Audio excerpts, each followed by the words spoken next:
Hey guys, welcome back to the channel, and in today's video I want to share something a little bit different, something that occurred to me that has never happened to me before. The situation was relatively dangerous, and I wanted to film this video in hopes to prevent any of this from happening to anyone in the future. Nothing like this has ever happened to me, by the way. This is the first time when charging my iPhone XS that the actual iPhone cable, the original cable that came inside of the box, caught on fire. And when I say caught on fire, there was an actual flame coming out, a live flame coming out of the cable. And let me explain how this happened and why I think this happened. I also contacted Apple. I'll get to some of the details here. But today I went on a family trip, and when I went to plug my iPhone to charge inside of my brother's vehicle with this charger here, this charger is a third-party charging accessory to charge your iPhone in the car. Now, the situation here was that I plugged this into the actual socket, of course, and plugged the USB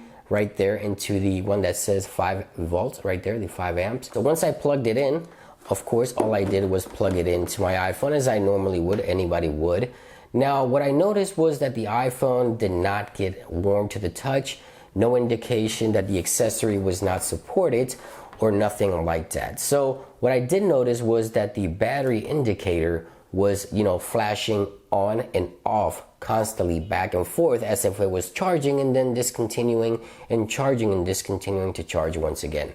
So I just left it be. I thought it was the actual connector, which this one I bought at a gas station. This is not a certified connector for an iPhone, right? This is one of the cheap ones that you can find for 10 bucks, and I never, ever buy these cheap accessories because I heard that these accessories can cause damage to the device and can be dangerous. And it wasn't until today that I realized how dangerous buying these cheap iPhone accessories for vehicles can be until today. It was very, very scary.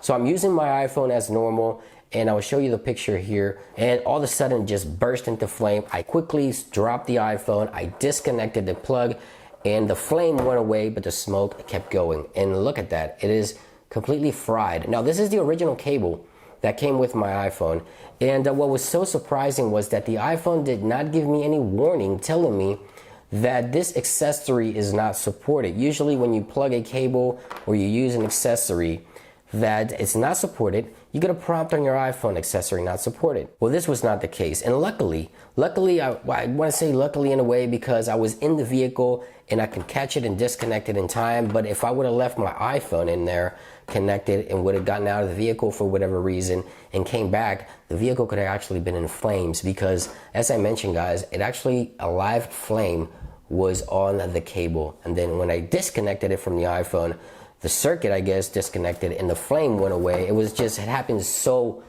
quickly. It just caught me so off guard.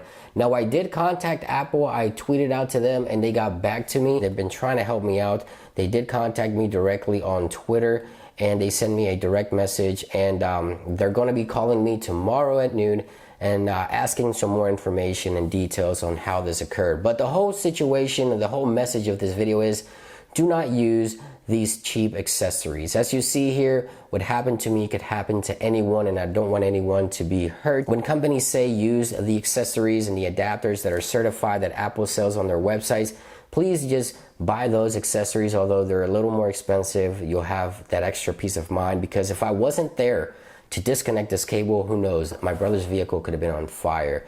And that was a very, very scary situation for me and for my family in the vehicle. Now, Apple does offer a few here on their website. I'll link a few down below. But as I mentioned, Apple will be calling me tomorrow, which is May 2nd at noon. And we're going to be talking about the whole situation. Of course, I'll follow up with you guys in the description or with a follow-up video. But just kind of giving you guys a quick warning. Do not use these types of accessories because what happened to me could happen to you.